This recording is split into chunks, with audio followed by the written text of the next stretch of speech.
saw it coming. It happened to me on my team. I've been driving out to Cape Cod, Massachusetts for 5 years straight. And just like all of you, it wasn't always going the way I wanted it to, and I'd question myself, am I really putting my efforts in the right place? And it all came full circle, actually, when they opened up Japan. And I'll share with you why that happened.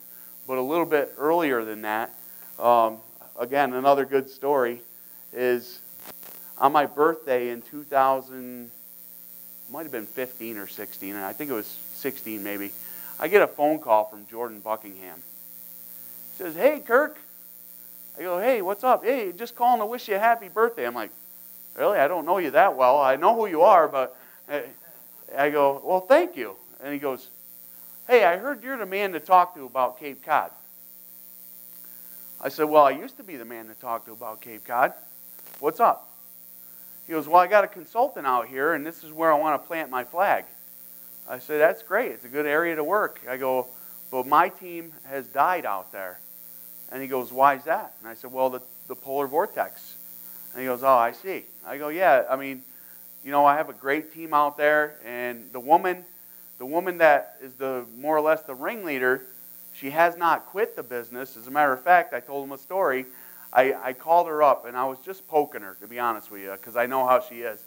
I called her up, and I said, "Listen, I know you're not going to do anything with your Ambit business. Do you want to sell it?" Oh, she was so mad. She wanted to shoot somebody. But I knew that would get her worked up, so I did that to her. And she goes, "No, I don't want to sell my business." I go, "All right, well, keep in touch." So Jordan says, I go, "Where are you, Jordan?" He goes, "I'm in Mashpee." I go, "You're kidding me." He goes, "Yeah, why?" I go, "Well, that's right where my senior consultant works. She has her own weight loss business, a traditional brick and mortar business right there in Mashpee." I go, "I'll tell you what, why don't you walk in there like you were asking around town about Ambit, and they referred her to you. Don't tell her I sent you, and get her fired up again, and I'll come back out, and we'll get this going." So he goes in there, and this is how, I always believe God's got His hand in things. She has appointments every hour, all day long, and her clients never cancel on her. As a matter of fact, the client that did cancel had never canceled, and he canceled that day. And Jordan had an hour with her, and by the time he was done, she wanted him to marry her daughter. But he got her all excited again, and she called me up, and she said, "All right, I'm ready to get going again." I said, "Great." I said, "I'll start coming back out. Do you think you can rally the troops?" And she said, "Yes." And that's the influence that she had on this group. Once she called them and said she was getting going again, they were all getting going again. And it was amazing to watch. And so I said, "All right, I'm coming out to do a meeting." I go, "How's it look?" She goes, "Good. It looks like we got people coming. We got guests coming." I said, "Do you have a guest?" She said, "No, I haven't had time to. I'm not coming unless you tell me you have a guest." I said, "I'm coming out there to help you get to executive consultant. You need to have a guest in that room." And she was partnered with a young guy in the weight loss business. He ran one office and she ran the other office. And she begged him to be her guest, and he wanted nothing to do with it.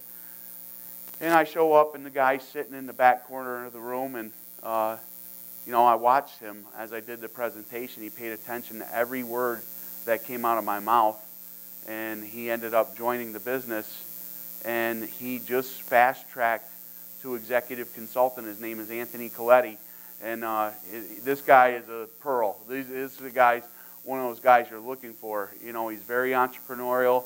He's got the vision, and that was based on a favor. She asked him to do her a favor because she had no guests, and he's like, "Come on, you're killing me," because he actually had 4 businesses at the time. So Anthony Coletti joins my team out there, and he fast tracks to executive consultant. And part of how that happened is, to revert back to Japan, is when they announced Japan was opening, like many of you, I'm sure my eyeballs got really wide. I never saw that coming. being we're only in a handful of states in the United States, and now we're going into other countries. Well, I've been driving out to Cape Cod for 5 years, and the way my mind thinks is the first thing I do, and I don't know if anybody else did this, but this is the first thing I did, is I Google searched the second largest, or the largest Japanese population outside of Japan. Does anybody in here know where it is? Brazil. That's right. Who said that? Yeah? Oh, you know. You listen to my calls. Yeah, it is. It's Brazil. And why does that matter? Well, Massachusetts has one of the largest Brazilian populations in the Northeast. And the massive explosion that we have in our organization is through the Brazilian community. Again, like Chris was saying earlier, these people come to our country looking for the American dream, and they're cleaning houses 7 days a week, and we offer them an opportunity to go out and change their life. I've had one woman promote fast track to SC under Anthony in 3 months. Then the next one was 2 months. Then the third one was 2 months. And then the fourth one was 3 months. They all did it within 3 months. All 5 of his SCs that promoted him to executive consultant are Brazilian women. Is that cool? And now it's led to our team growing in Japan. There's still the language barrier because they speak Portuguese. They don't understand Japanese, but so we're overcoming all that. But there's always the barriers that you have to overcome. But we have this massive momentum in our organization right now, like nothing I've ever seen. And momentum is something. Once you have it, you want to keep it as long as you can. Back in 2010, when I was a senior consultant, we picked up momentum in February. And like I said, 200 consultants a month coming into our organization. I'm on a 3-way call with Ray and Brian McClure. And something amazing is happening when Brian says to Ray, he goes, "Man, that's not good leadership. That's divine intervention." And so we rode that wave right into the summer, and I just kept grinding it out through the summer. Of course, it slowed down, but I kept grinding it out, and I promoted to executive consultant, which promoted Ray to national consultant. And then as a new executive consultant, I'm starting over again. And you're frustrated, and you feel like you run out of people again, right? We all go through that. And I just kept going and pushing and pushing. And my team started to grow. I had a guy come into my organization. Actually, what went down is my cousin's ex-wife was in the Trump network. Remember that network marketing company? And I said, "How's that going for you?" And it wasn't going too well for her. I said, "Why don't you take a look at Ambit?" And it took her months before she finally committed to it. And she joined my team as a consultant. And of course, the first thing I do is say, "Let's do it in-home. Can you get some people to your house?" And she invited her boyfriend, who was partnered with another contractor. They had a partnership, and a cable guy. And so it was a small meeting, but her boyfriend joined under her, and then the other guy joined under her boyfriend. Well, that guy that joined under her boyfriend has led me to all these very influential people, and he's got a massive organization. And he kind of took a step back when the polar vortex hit New York as well, but he's now 9 consultants. He's been 12 away for like 2 years. It's been killing me. I said, you know what? If I have to get him done, he's going to be the last one I get done. But now it's a guy and his team come up out of nowhere down in Western Maryland, and he's now 9 away from executive consultant, which will be my 4th executive. And Joanne Paris, who Jordan got going again, is 19 consultants away from being an executive consultant.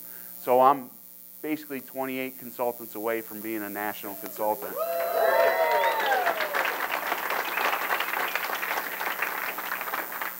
And it's been a grind. This business is not always easy, but it is definitely worth it. And when, like I said, when I started this business, it was for the money, right? We all start for the money, I think.